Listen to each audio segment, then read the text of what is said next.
Mega প্রকল্পে লুটপাট, বিদেশে অর্থ পাচার সহ শেখ হাসিনা ও তার পরিবারের সদস্যদের বিরুদ্ধে দুর্নীতির নানা অভিযোগ অনুসন্ধান করছে দুদক।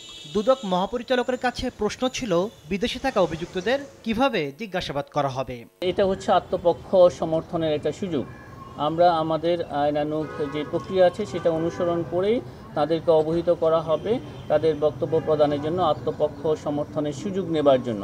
কেউ যদি সেই সুযোগ না নেয় তাহলে দুর্নীতি দমন কমিশন আইন অনুযায়ী পরবর্তী ব্যবস্থা গ্রহণ করবে। নাটোর ২ আসনের সাবেক এমপি শফিকুল ইসলাম শিমুল ও তার স্ত্রীর বিরুদ্ধে ১৬ কোটি টাকার অবৈধ সম্পদ এবং ২৫ কোটি টাকার অস্বাভাবিক লেনদেনের তথ্য পাওয়ায় মামলা করেছে দুদক। প্রায় ২২ কোটি টাকার অস্বাভাবিক লেনদেনের অভিযোগে চট্টগ্রাম ১৬ আসনের সাবেক এমপি মুস্তাফিজুর রহমান ও তার স্ত্রীর বিরুদ্ধেও মামলা করেছে সংস্থাটি। এছাড়া ১২৫ কোটি টাকার অবৈধ সম্পদের প্রমাণ পাওয়ায় ছাগলকাণ্ডের সমালোচিত এনবিআরের সাবেক কর্মকর্তা মতিউর রহমান, তার প্রথম স্ত্রী ও ছেলে মেয়ের বিরুদ্ধে মামলা হয়েছে।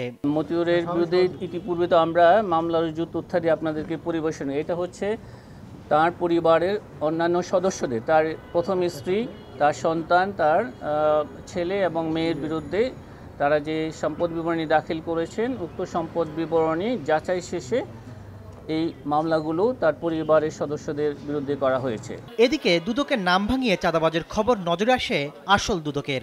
পরে এ নিয়ে সংবাদ বিজ্ঞপ্তি দিয়ে সংস্থাটি জানায়, এ কাজ ভুয়া দুদকের।